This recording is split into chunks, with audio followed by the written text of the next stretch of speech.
Hi guys, for this video I picked out 3 different multiple choice questions relating to specific heat capacity. I want to show you 3 different ways it can come up.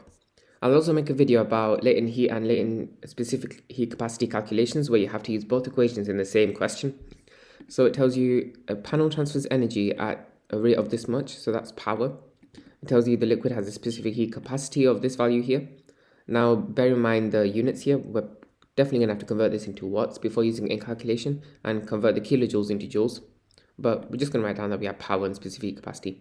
The liquid flows through the solar panel and the temperature increases by 3 Kelvin. So we have the change in temperature too. What is the flow rate of the liquid? Remember thinking, what's flow rate? I haven't really learnt about that. The trick to realizing what it is looking at the units. So we're looking at how kilograms varies per second. We're looking at how mass varies with time. Now, if we think of an equation that links power, specific capacity, and temperature, you may have thought of power equals energy over time. In this case, the only type of energy that the solar panel is transferring is thermal energy due to specific heat capacity. So we can replace energy with mass multiplied by specific heat capacity multiplied by the change in temperature over time. So we can say all of that is equal to the power. What we're interested in is the flow rate, which is how mass varies with time. We're interested in m over t.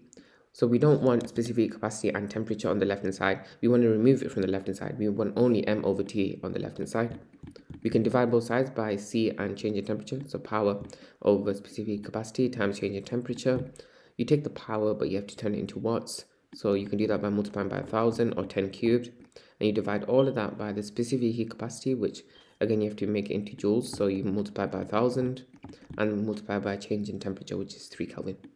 Sorry if my voice is a little bit low, by the way, I just woke up.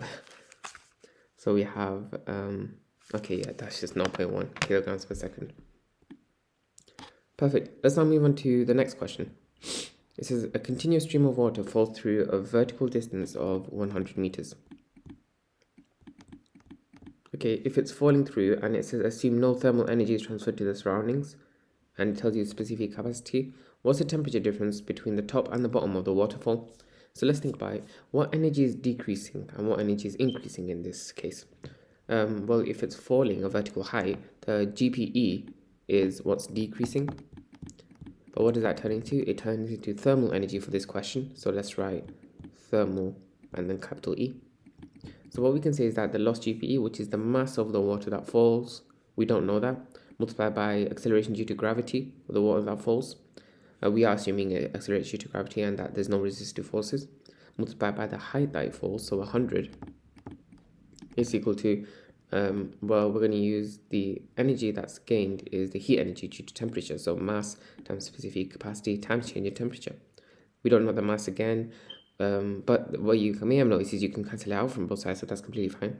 You multiply onto that the specific capacity, which is 4,200, and then the change in temperature, which we are trying to find.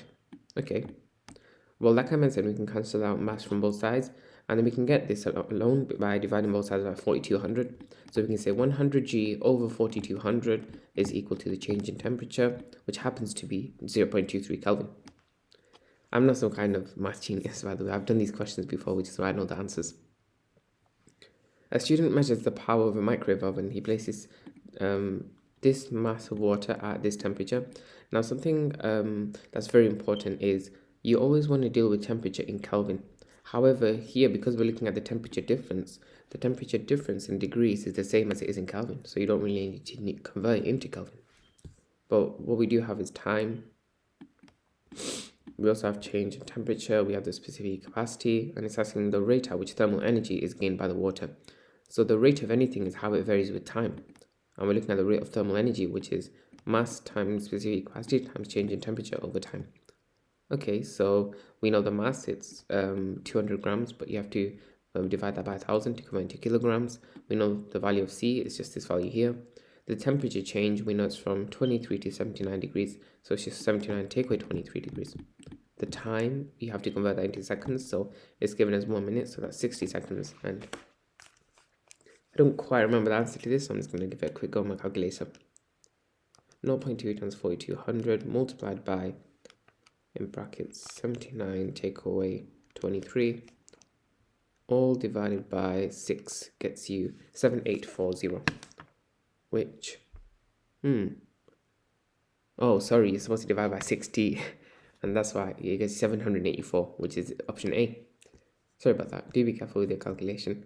But yeah, that's 3 different multiple choice questions with specific capacity. Hope the video helped. Thanks for watching. I hope this video helped. If you have any tutoring inquiries, be sure to visit my website www.excellineducation.co.uk. It's on the first link in the description too.